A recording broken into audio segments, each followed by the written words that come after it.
माननीय प्रधानमंत्री द्वारा सार्वजनिक, निजी और अभिमत विश्वविद्यालयों के कुलपतियों और संस्थानों के प्रमुखों की बैठक को संबोधन करने के लिए आज यहाँ पर मैं उपस्थित हूँ। इस कार्यक्रम में जो भाग लिए हैं,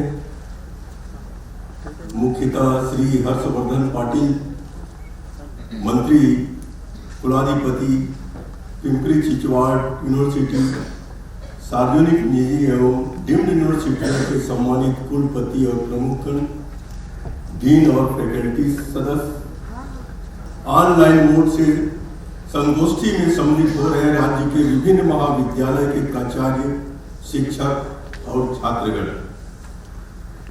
सबसे पहले मैं आज विभिन्न विश्वविद्यालयों तथा शैक्षणिक संस्थानों के कुलपतियों और प्रमुखों को संबोधित करने के लिए माननीय प्रधानमंत्री श्री नरेंद्र मोदी जी को हार्दिक धन्यवाद देता हूं।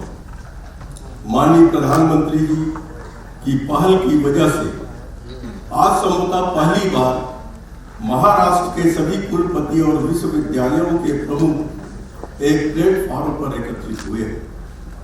मैं आप सबका महाराष्ट्र राजभवन में हार्दिक स्वागत करता हूं। महाराष्ट्र शिक्षा और विशेषकर उच्च शिक्षा के क्षेत्र में अग्रणी राज्य रहा है। राज्य के पास कई सदियों से चली आ रही ज्ञान और शिक्षा की समृद्ध विरासत है। यह संत ज्ञानेश्वर की भूमि है। राज्य ने छत्रपति शिवाजी महाराज, छत्रपति साहू महाराज, महात्मा फूले, सावित्रीबाई फूले, विठल रामजी शिंदे, कर्मवीर भाऊराव पाटिल, डॉक्टर बाबा साहब अम्बेडकर जैसे दूरदर्शी नेताओं को जन्म दिया। आज महाराष्ट्र शिक्षा का एक अग्रणी केंद्र है और कई शीर्ष पायदान के विश्वविद्यालयों और उत्कृष्टता केंद्रों का घर है।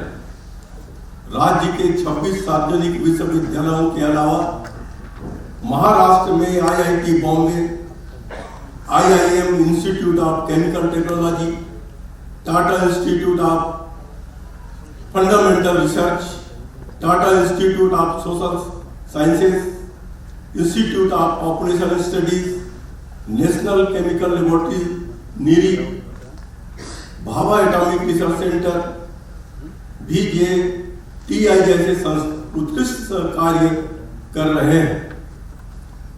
मैं हूं कि आपके बीच इस मंच के माध्यम से निरंतर संवाद बना रहा हूं। हम सभी विश्वविद्यालय और उच्च शिक्षा संस्थानों द्वारा एक समान प्रदर्शनी उत्सव मनाने पर विचार होना चाहिए। स्वतंत्रता प्राप्त करने के बाद लगभग 76 वर्षों तक हमने एक ऐसी शिक्षा प्रणाली अपनाई थी जिसने नए विचारों, नवीन विचारों, उद्यम और जोखिम लेने को हतोत्साहित करती थी। पहली बार हमने राष्ट्रीय शिक्षा नीति की शुरुआत की है जो नए विचारों, नवाचार को बढ़ावा देती है। मैं आपसे राष्ट्रीय शिक्षा नीति 2020 के मॉडल कार्यान्वयन के बेंचमार्क बनाने की अपील करूंगा। प्रिय कुलपतियों और संस्थान के प्रमुखों, विश्वविद्यालयों और उच्च शिक्षा संस्थानों का राष्ट्र विकास के साथ सहजीवी संबंध है। यह महज संयोग नहीं है। जिन देशों को विकसित देश माना जाता है वहां दुनिया के शीर्ष विश्वविद्यालय और शोध संस्थान है। वास्तव में मैं कहूंगा वे देश महान राष्ट्र हैं क्योंकि उनके पास शीर्ष श्रेणी के विश्वविद्यालय और गतिशील शोध संस्थान है। दुनिया के 50 शीर्ष विश्वविद्यालयों में से अकेले अमेरिका में 17 विश्वविद्यालय हैं, जबकि ब्रिटेन में 6, हांगकांग में 4, ऑस्ट्रेलिया में 5 विश्वविद्यालय है। फ्रांस, जर्मनी, चीन, कनाडा में भी शीर्ष विश्वविद्यालय है। आज ये विश्वविद्यालय सक्रिय रूप से हमारे सर्वश्रेष्ठ और प्रतिभाशाली छात्रों को उत्कृष्ट अवसर और छात्रवृत्ति प्रदान करके अपने परिसरों में आकर्षित कर रहे हैं। उन देशों के उद्योग संस्थान हमारे छात्रों को अपने देशों में बनाए रख रहे हैं। इसके परिणाम स्वरूप बड़े पैमाने पर हमारे देश का प्रतिभा पलायन ब्रेन ड्रेन हो रहा है। आप वास्तव देखो दुनिया की शीर्ष अकाउंटिंग फर्म अमेरिकी है, दुनिया की टॉप बिजनेस मैनेजमेंट फर्म अमेरिकी है, शीर्ष कला और डिजाइन संस्थान या तो यूके, यूएसए या अन्य देश में है। इसलिए आप सभी से मेरी अपील है कि हमें अपने संस्थानों का निर्माण करना चाहिए, चाहे वह शैक्षणिक हो, अनुसंधान संस्थान हो या प्रोफेशनल हो। अधिकांश आईवी लीग यूनिवर्सिटी या तो एक विशाल कॉर्पोरेट फंड होता है या उसके बड़े उद्योग अनुसंधान और विकास के लिए धन की निरंतर आपूर्ति करते हैं। इन संस्थानों को बनाए रखने में पूर्व छात्रों एलुमनाई का दान भी एक प्रमुख भूमिका निभाता है। हम अपने विश्वविद्यालयों और संस्थानों को आर्थिक रूप से मजबूत और सबसे महत्वपूर्ण रूप से आत्मनिर्भर बनाने की जरूरत है। इसके लिए हमें सभी पूर्व छात्रों को विश्वविद्यालय विकास के साथ जोड़ना चाहिए। विकसित भारत की पूर्व शर्त विकसित विश्वविद्यालय तथा विकसित स्कूल्स हैं। विश्वविद्यालय विकसित नहीं बन सकते जब तक उनके पास शीर्ष श्रेणी और योग्य फैकल्टीज नहीं होंगे। आज की तारीख में हमारे कई विश्वविद्यालय मात्र 50% संकाय के साथ काम कर रहे हैं, बाकी तदर्थ एडहॉक संकाय है। हमें रिक्त संकाय पदों को भरने को प्राथमिकता देने की आवश्यकता है। छात्रों द्वारा संकाय सदस्यों का मूल्यांकन भी आवश्यक होना चाहिए। छात्रों द्वारा संकाय का मूल्यांकन संकाय को छात्रों के प्रति अधिक जवाबदेही बना देगा। भारत जैसे विशाल राष्ट्र का विकास सीधे तौर पर अर्थव्यवस्था के सभी 3 प्रमुख क्षेत्रों के विकास से जुड़ा हुआ है, अर्थात कृषि, विनिर्माण और सेवा क्षेत्र। हमारी लगभग 50% से अधिक आबादी आज भी आजीविका के लिए कृषि और संबद्ध उद्योगों पर निर्भर है। हमारे कृषि विश्वविद्यालयों में हो रहे अनुसंधान को विपणन योग्य उत्पादों और सेवाओं में बदलने के लिए अधिक प्रयास की आवश्यकता है। विश्व के सबसे युवा राष्ट्र के रूप में भारत के पास मानव संसाधनों के विशाल भंडार का उल्लेखनीय लाभ है। डेमोग्राफिक डिविडेंड हमारे व्यावसायिक प्रशिक्षण और कौशल विकास संस्थानों को मानव संसाधनों के इस विशाल समूह को कुशल बनाने पर ध्यान केंद्रित करना चाहिए। दुनिया के कई देश, विशेष रूप से जर्मनी, जापान, इटली जैसे उम्र दराज हो रहे देश कुशल जनशक्ति की अपनी आवश्यकताओं को पूरा करने के लिए भारत की ओर देख रहे हैं। कुशल श्रमिकों की कमी अब उद्योग विशिष्ट नहीं रह गई है। जर्मनी में train driver, rail traffic controller, electrician, plumber की मांग है। उन्हें शिक्षा कार्यकर्ताओं, सामाजिक कार्यकर्ताओं, प्री स्कूल शिक्षकों की कमी का भी सामना करना पड़ रहा है।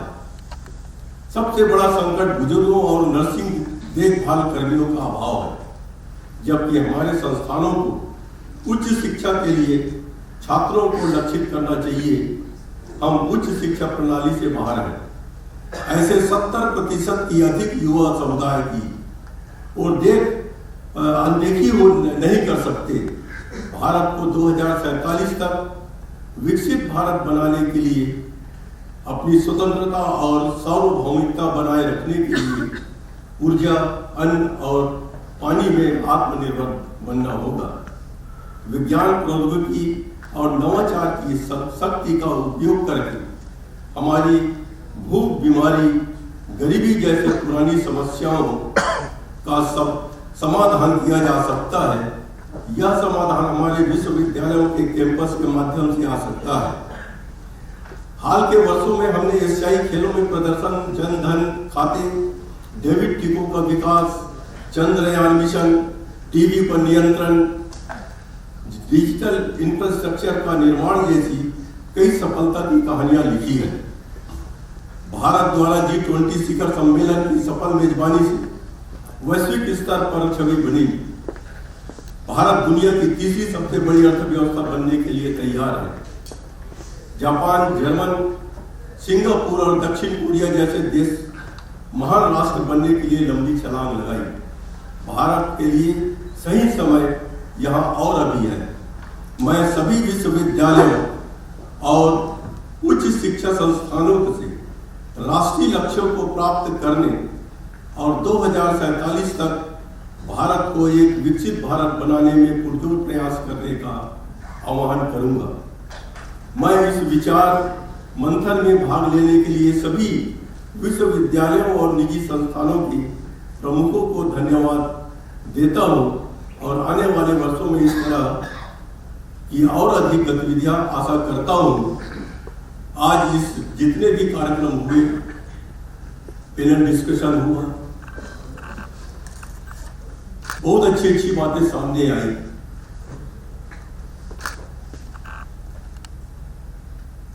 हम खाली बोलते रहे और कुछ करें नहीं तो हम आगे नहीं बढ़ पाएंगे।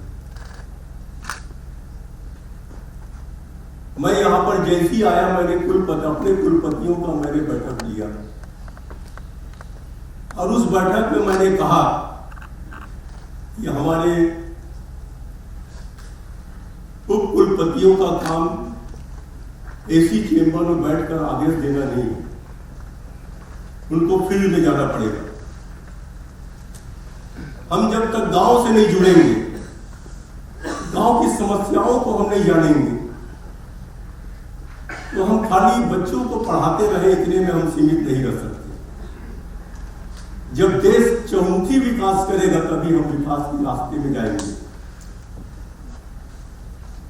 कृषि हमारे विश्वविद्यालय के कुलपति ने कहा कि अन्न के मामला में हम आत्मनिर्भर बने हैं। जब एक समय था जब लाल बहादुर शास्त्री जी प्रधानमंत्री थे, देश में बहुत अकाल पड़ा, उन्होंने आह्वान किया था कि देश में खाद्यान्न पदार्थ की कमी है, हमको एक समय खाना बंद कर देना चाहिए और अपने घरों के बागवानी में भी सब्जी उगाना चाहिए। हरित क्रांति का आह्वान किया और पूरे देश ने उस हरित क्रांति की आवाज को सुनकर उन्होंने अपना काम किया और देश में अन्न संकट समाप्त हो गया। आज हम आत्मनिर्भर बन गए और हम एक्सपोर्ट कर रहे हैं। दूध के मामला में भी हम विश्व में सबसे आगे हैं। श्वेत क्रांति देश में आए, हमारा देश, हमारे देश की जनता देश के लिए समर्पित है। सिर्फ उनको रास्ता दिखाने की आवश्यकता है। कोरोना काल में भी प्रधानमंत्री जी ने आह्वान किया कि कई लोग कभी कभी हंसी मजाक करते थे कि अपने घर में दीपक जलाइए, घंटी बजाइए। ये कोई हंसी खेल नहीं था, प्रधानमंत्री जी की सोच थी। इस विकट समय में देश की सारी जनता को हम जोड़ कर रखे।